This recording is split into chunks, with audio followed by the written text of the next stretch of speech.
cultivated and fostered like a strong, healthy, and balanced tree.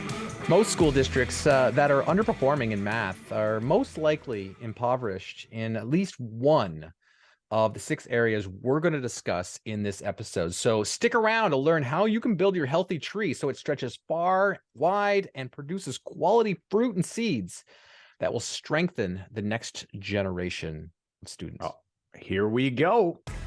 Welcome to the Making Math Moments That Matter podcast. I'm Kyle Pierce. And I'm John Orr. We are from MakeMathMoments.com, and together with you, the community of math moment makers worldwide who want to build and deliver problem-based math lessons that spark curiosity, fuel sense-making, and ignite your teacher moves. Welcome, my friends. We are so excited to dig into another episode of the podcast. And this time, John, we're going to be continuing our discussion from just 2 episodes ago, back in 2014. If you haven't listened to that 2014. episode, oh my gosh, 2000. I'm talking like not dates 2 here. It's years. That's not like 10 years, no, 9 years ago. No, 214. Oh, okay, good. Where it was our first episode of 2023, and we chatted about why New Year's resolutions fail and what we can learn from them so that we can be more successful when setting our own goals. And we started to bridge that conversation to more collaborative goals in terms of our district leads, our schools, our departments, even our grade level teams. So we're going to be digging in here and chatting about how we might be able to help you start on that journey with your colleagues. Yeah, and the fact that we talked about goals the whole episode, that 2 episodes ago to kick off the new year, is actually just one of the areas that, say, sometimes when a district is, or a school is not performing the way that they think they are in mathematics, or if you're not achieving the goals that you're setting for yourself, or you're not achieving the results that you're setting for yourself in your school or that district. If you're a district leader, then setting goals is one of, say, 6 kind of 6 places that you at least need improvement on, and that's what we do in the Make Math Moments District Improvement Program. We work with districts on what are the ways that we can improve our district program so that we can achieve the results we're looking for. And in this episode, we're going to talk about all 6 of those, which includes also goal setting and that one type, but we're also going to look at it as one of our core beliefs. One of our core beliefs here at Make Math Moments is to view these 6 areas like an analogy of growing a healthy and balanced tree. Yeah, John. So we have really loved this analogy. You and I are all about finding structures and meaningful ways to really have something to kind of peg our ideas to. So for example, for those who have been around for a while, you'll know that our 3-part framework is all about that. It's about taking a problem-based math lesson and really trying to look at it in sections so that we can dig in and make smaller goals. In our last episode, we talked about these larger objectives, and then we talked about those key outcomes that we're looking for. And in reality, there's a lot of in between. And when it comes to district planning or school-based planning, or even just team planning for your math goals, there is a lot to it. And we feel like how a tree is actually constructed to be strong, to be balanced, to be just essentially overarching and beneficial and healthy, is a great way for us to kind of break down some of the pieces of an effective mathematics program. So we're going to be breaking this down in chunks here. We're going to start with the trunk, as I've mentioned, and we're going to be talking about the importance and what in our planning is related to the trunk. The roots of the system, really important for a tree to be healthy, to be balanced, to be nourished. We're going to talk about soil, water, and sunlight.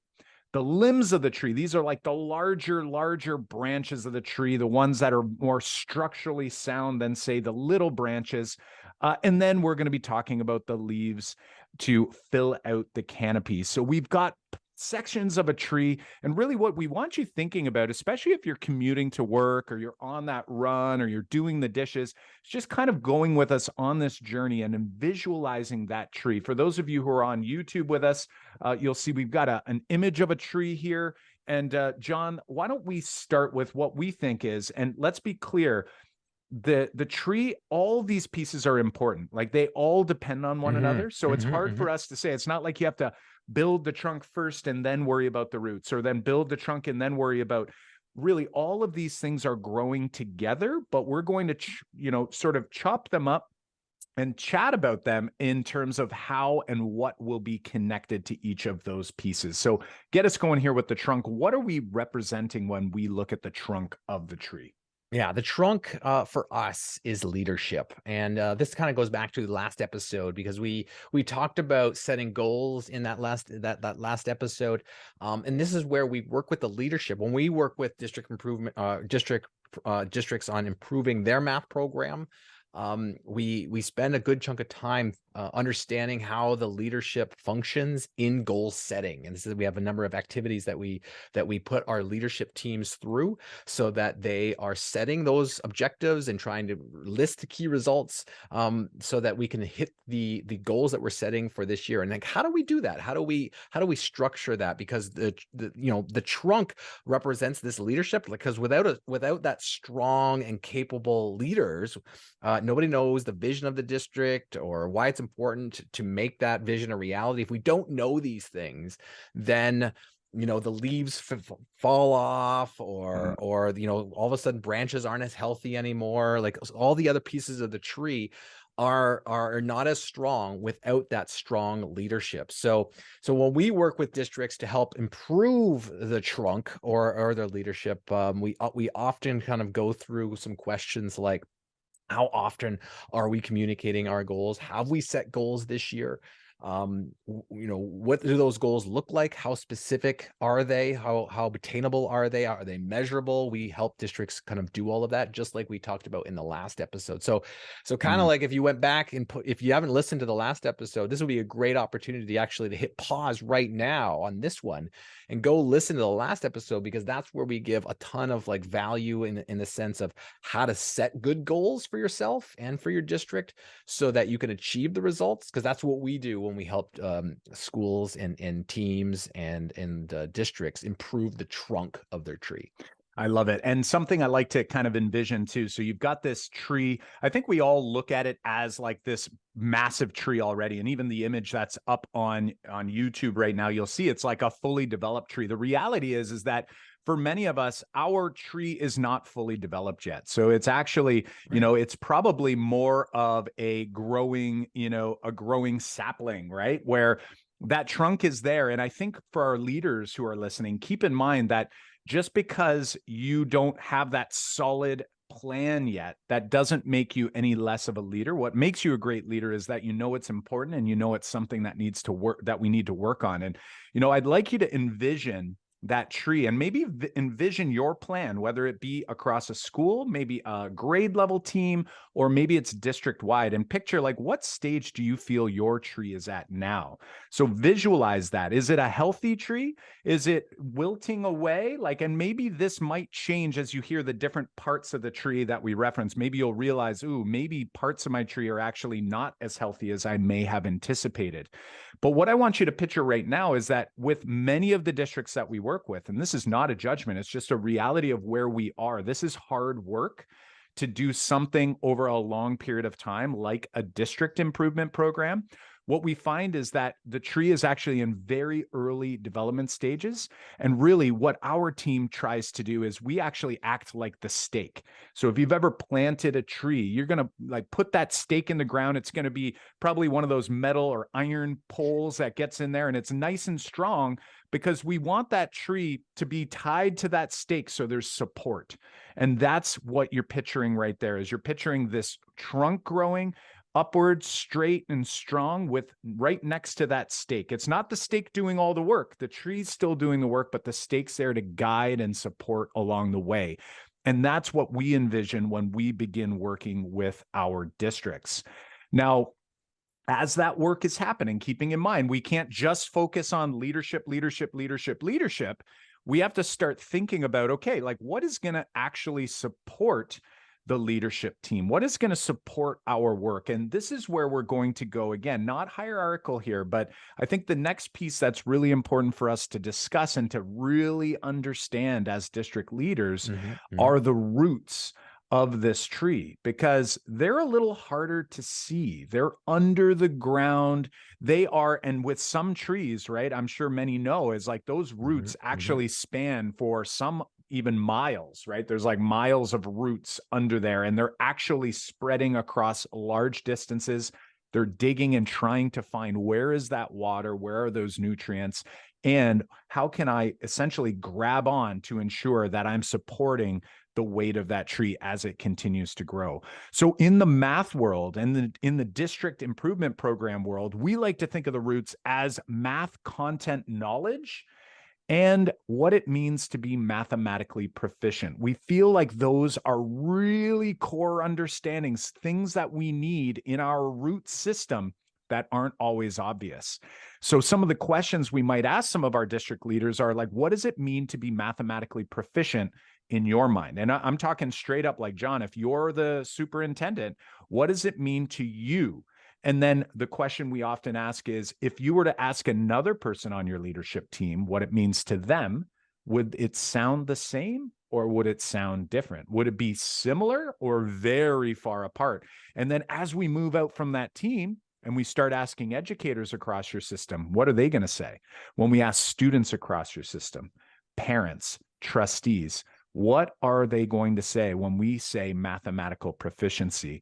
So when we think of the objectives of our work that we're going to do as a district, we really have to be thinking about what are those roots. And then once you've landed on what mathematical proficiency means to everyone in the district, and we work to spread that message as a leadership team, we then also have to do the digging into the content knowledge. And the reality is, when you go down that rabbit hole, you realize pretty quickly that most of us, John and I included, are not actually at the level of content knowledge proficiency that we would like to be at in order to do the work of helping more students become mathematically proficient. So it's ugly, it's dirty, right? Like the roots are dirty, it's underground, it's, it's mucky. But that work is so important if you want to make a true difference in a school or in a district, that we deal with the roots and that we ensure that the roots are getting the water and the nourishment that they need. Yeah, and we're working with a district in the beginning stages of their improvement program, and we asked that question about their math content knowledge. We said, if you think about your Algebra 1 teachers right now, and you think like, how much do you feel like they know their content knowledge at a conceptual level? And most, the district leaders we were working with, they could say, at a procedural level, they're thinking that their teachers are proficient. They understand how to teach mathematics. But I think they were seriously considering whether those teachers understood it at a conceptual level or could teach it at a conceptual level, thinking about what models can be used to demonstrate these ideas, or how these pieces fit together, what strategies are most appropriate, that are vertical strategies versus horizontal strategies. So we ask our districts these questions, and then we can help them realize that these are the roots that need to be fixed. We need to start here. We have to build up that content knowledge at that conceptual level so that we can proceed to the procedural fluency that most people think of when they think of content knowledge and understanding mathematics. So we spend time understanding, is this an area that we need to fix at your district? And oftentimes, like Kyle said, we have to spend time on fixing the roots or helping strengthen the roots so that we can then, keep that tree growing healthy and strong. I love it. I love it, John. And, so that work, just like a tree, more roots are being grown each and every single day, right? It's a slow process, but it's a really important process, because as we do more growing up top, we need to be doing growing underneath the ground as well. So again, and the trunk has to grow as well at the same time. So like you said before, it's all these things are moving. The tree doesn't move, but all these things are growing at the same time. Exactly. So we have to always keep that in mind. Like, I think in human world, we want to do one thing at a time, right? Like, we want to stay organized. We're okay, we're going to focus on this, Right. and that's all we're going to do. And sometimes it's worth starting there, but you have to be aware of the other parts, because again, if we try to go really hard here and then you start hitting a wall, you go, geez, I'm having a hard time growing these roots, right? You know, sort of metaphorically here, or the analogy. The reality might be is that maybe the roots aren't growing because there's not enough to support on the top. So the roots aren't growing because you don't need it yet, right? We don't need Right. to grow those roots. We need to grow something else over here. And then we have to be able to zoom out on that tree and go, okay, where does the tree need the most attention? And, you know, the next part that we'll share here is a part that, again, is a little harder to see on the tree. Because I don't know, again, picture that tree in your head.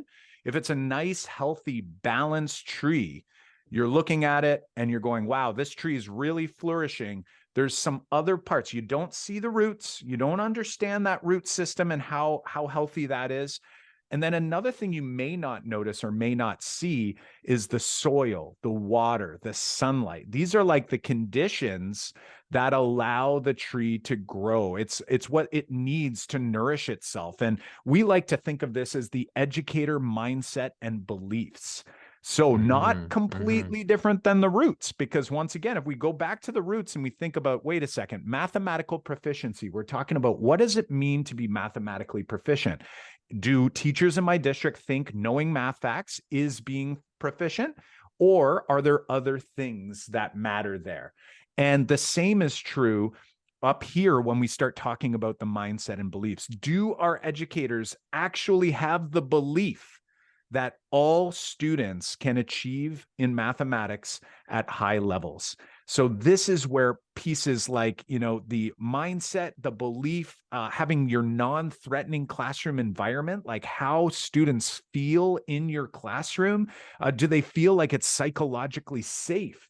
Is it equitable? Like, can I, as a student, do I feel like I'm going to be able to access math learning when I enter that room? Or do I feel like it's actually a club and only some of those kids are going to access it? Is it culturally culturally responsive is what I mean to say. Do I see myself in what we're doing in the classroom, right? And these are things that are, again, a little bit harder to see on the surface, just like soil, water, and sunlight might not be visible, but you can tell when you look at that tree whether they've had an adequate amount of soil, water, and sunlight. Just like a strong math program, you can tell that it's had a strong or an adequate amount of this mindset, the beliefs and the conditions in which students are experiencing math learning in the classroom. And we know this is an area that has to be addressed if we're going to grow that program. And because we knew it ourselves, we know that when we reflect back on our own classrooms, that things didn't change until we had a mindset change ourselves, which can be sparked by outside influence, can be sparked by inside influence.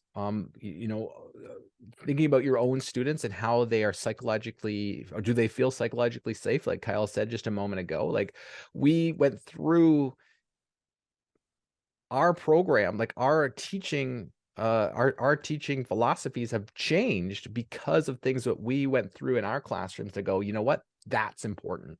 That needs to be addressed now, so that these things that I'm looking for in my classroom, my engagement level, my, the discussions, the deep learning that's happening can't get to where we want it to go until this soil has been enriched and it has what it needs, so that we can strengthen these other areas as well. We had to make changes in how we viewed, students' cultural backgrounds, and how we viewed everyone's coming from a different place, and how we can make students psychologically safe when they enter the room and valued, and their voices valued. So we talk a lot about that in how we start the school year, and thinking about what needs to happen to create these these environments that our students want to exist in, and how they can think of themselves in this mathematical space and where they fit in. So the soil, super important to make that tree grow. And I'm going to argue, Kyle, that the leaves, which we're going to get to in a minute, and I'll let you think about what the leaves might be, but when the leaves fall down, they also strengthen the soil, right? They give the soil some nutrients backwards, and the leaves, which we'll visit in just a moment, help kind of that cycle continue. And I think that can be super important for us to focus on, and make sure that we spend time there. So that's why we've included it in one of the 6 areas. Now, Kyle, I think the limbs is another area, which is where we know that districts need support in, and we assess whether they need support in those areas. And the limbs themselves are the larger kind of, they're like, you'd think they're called branches, but They're we like mini separated. trunks, you know? Yeah, they're like the big trunks that kind of branch off, even though I just used the word branch. We're gonna use branches in another one, but the limbs, the larger branches, are our professional development structures. These are the questions like, what does our professional development structure look like right now? How does coaching work in our district? Is there any coaching? What are the models that we've used in professional development structures in the past? How do we view professional development? Are we just kind of doing bring in a whole bunch of speakers and do a one and done?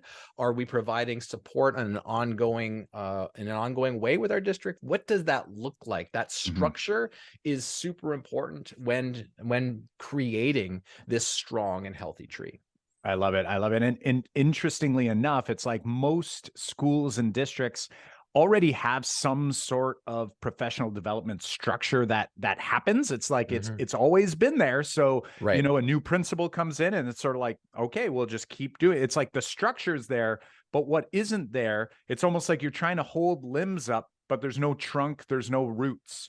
And it's sort of like they just sort of crumble to the ground, right? Like they're very heavy. They're not going to just float up there. So really what we have to think back to is think about what we discussed with the trunk, with the roots, with the soil, with the sunlight, with the water. Those pieces, those elements, those are necessary in order to do good things in the math classroom, in order to develop that math program. And the limbs are going to be how you get everyone shifting in that direction. So here's the challenge. As a district, we often start, and John, we were just on a call with a district the other day. This district had a PD session coming up. So they're like, listen, we have our limb.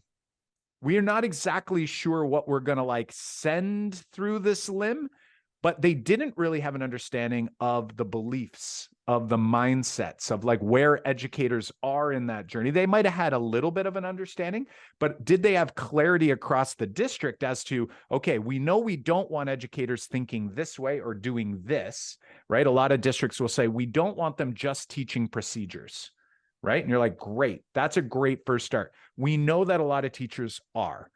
But if we ask all the other leaders in the district, are they recognizing the same thing? And is that all there is to it? Is it just we want to stop focusing primarily on procedures, or is that only part of the problem?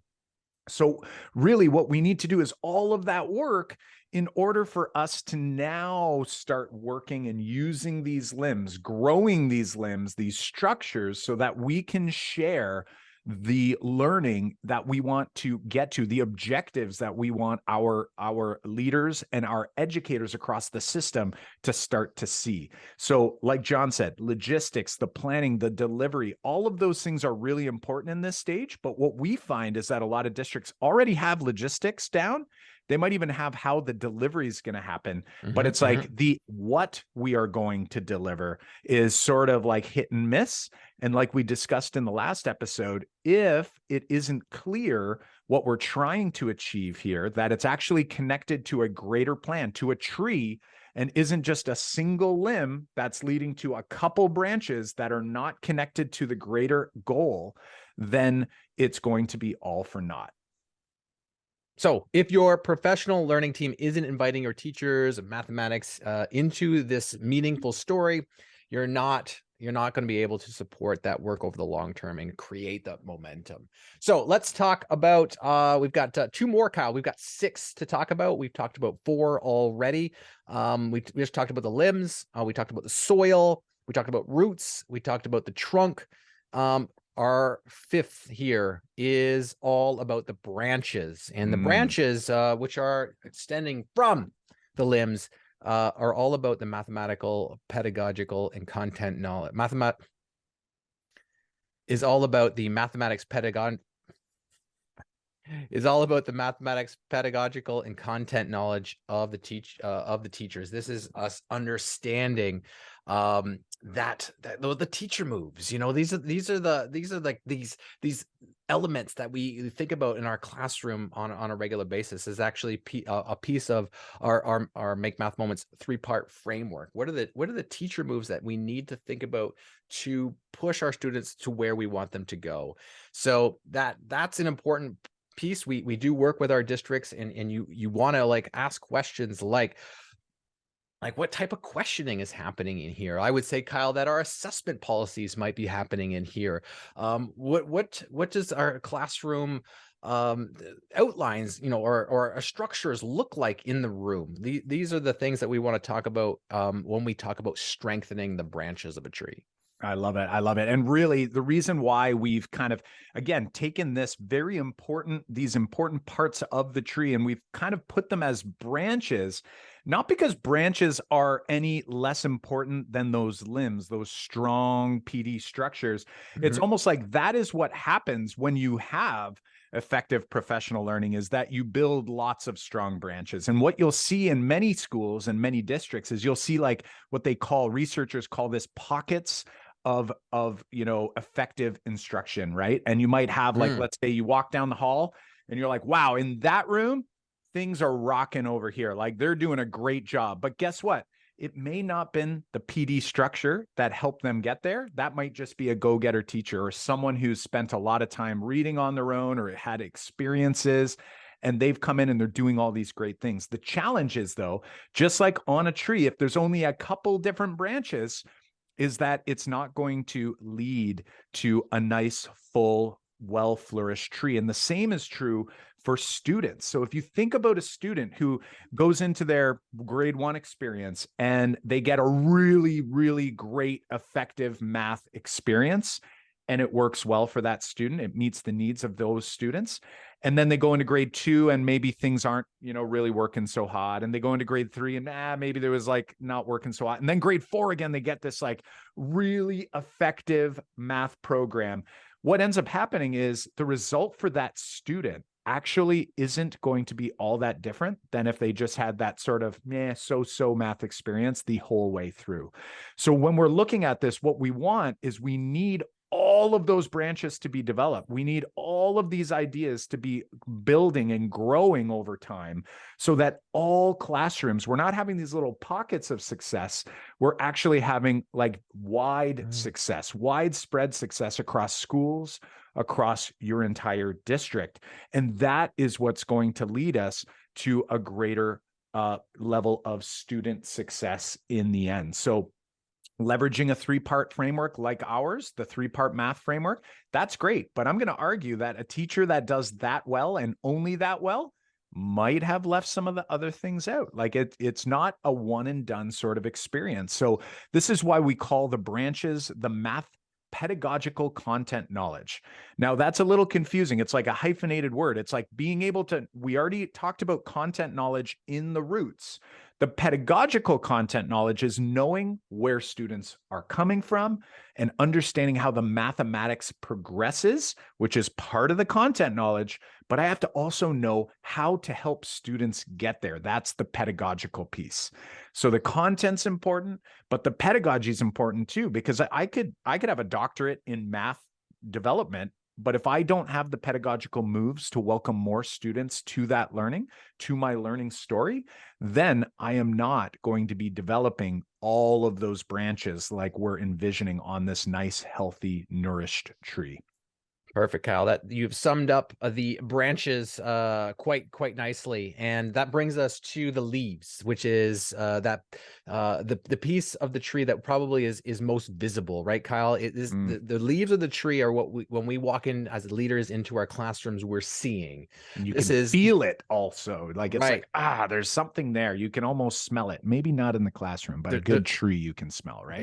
Exactly. So this is like our resources, our lessons, our tools, and our classroom environment. This is what's happening in our rooms on a day-to-day basis. And what we want to do is just, how is that looking? Like we ask the districts we work with, like, what resources are we using? Is it a free-for-all? Can anyone pick any of the resources that they're using in their classroom?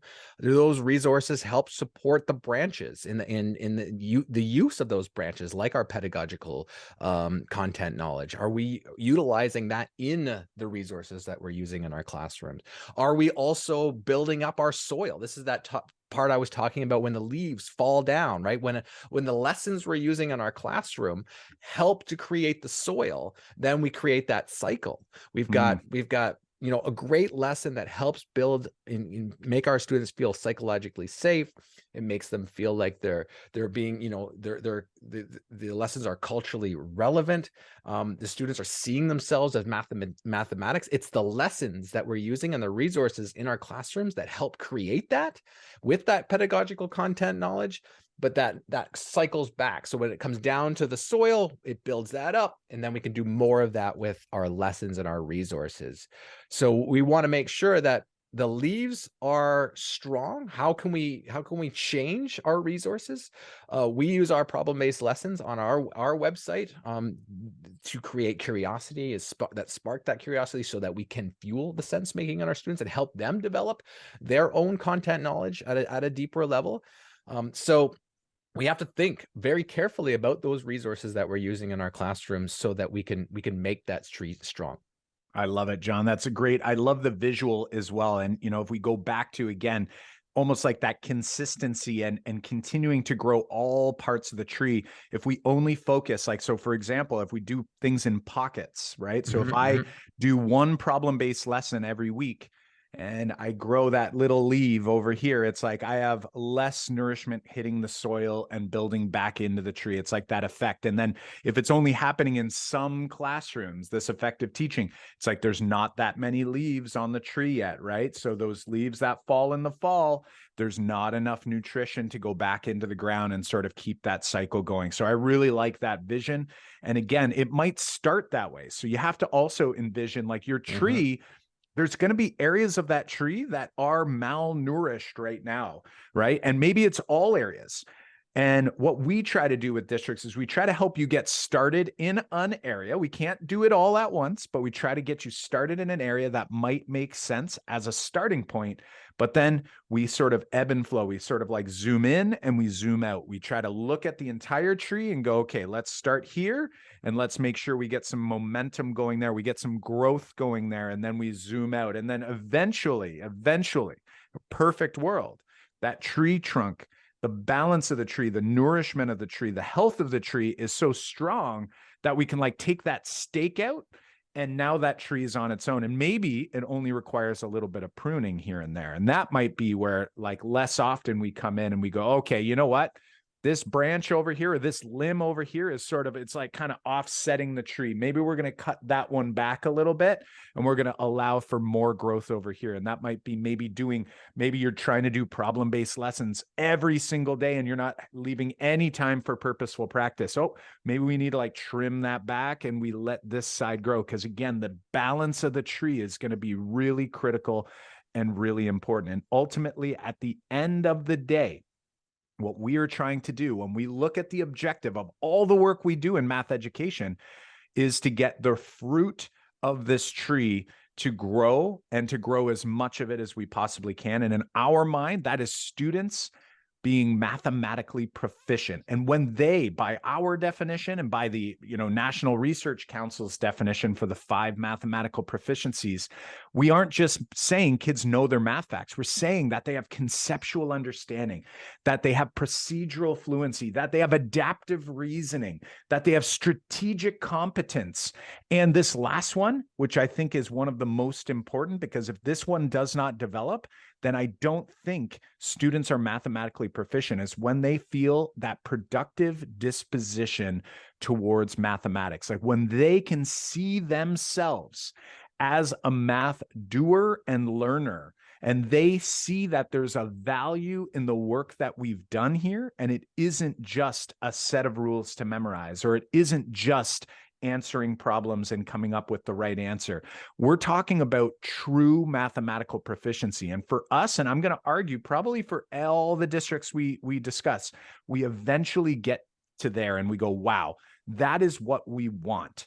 And we need support in order to get there. So that's where we go, you know what? Let us help you. We're going to take that stake. We're going to pound it in the ground next to whatever the tree is right now, right? Maybe different parts are growing at different rates. We're going to try to get this tree going and to try to make this tree as self-sufficient as possible so that it can grow strong, healthy, and balanced. And that, my friends, is the work that we're trying to do here through our district improvement program, but then also in reality, it's the work we try to do with every single educator, every math moment maker out there. You have your own tree, right? Your tree is just relative to your world. And, you know, if you're that educator listening right now, like envision your math classroom as your tree. How's it going? What does that look like? And maybe start to reflect on what areas of your tree that you want to start working on individually as well.